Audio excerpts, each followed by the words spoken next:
Questions about alcohol keeps coming up in the social media. In this video, I will go more in depth on the effects that alcohol can have on metabolism and fat loss. How does alcohol ingestion affect our metabolism and fat loss? First and foremost, alcohol affects our judgment and therefore our food decision making ability. In addition, it affects the metabolism of energy substrates.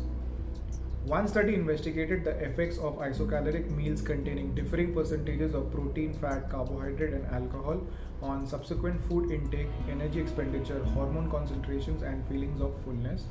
While no statistically significant differences were found in subsequent food intake or feelings of satiety after each meal, investigators did find a decrease in lipid or fat metabolism and concurrent decrease in leptin levels after consumption of meals containing carbohydrates and alcohol.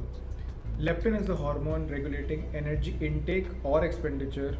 While this effect was present only initially after the carbohydrate meal, the effects were sustained after the alcohol meal. Additionally, carbohydrate oxidation was inhibited after the alcohol meal. These effects may be due in part to the formation of acetate during the metabolism of the alcohol itself.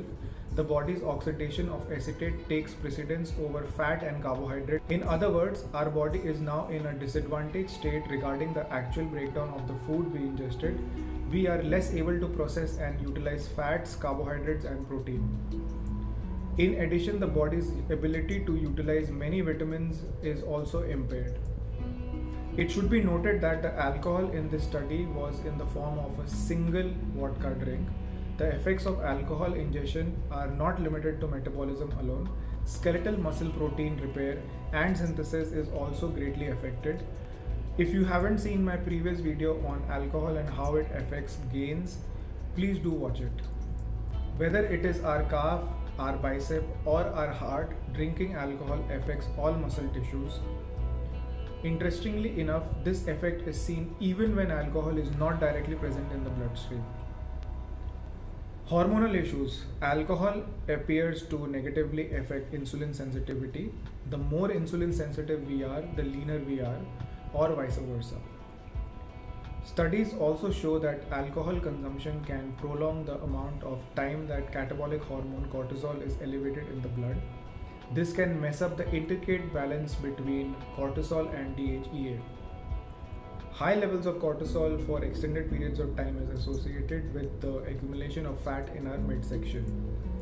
Alcohol is a well-known diuretic because it affects the release of antidiuretic hormone in the body.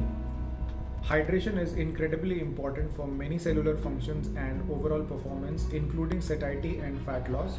So, extending the amount of dehydration time has nothing but negative consequences. Alcohol is a central nervous system depressant that causes brain activity to slow down. The consumption of alcohol, especially in excess, can hamper the hypothalamus, pituitary, and thyroid gland axis. Studies have shown that alcohol use can exacerbate the symptoms of sleep problems.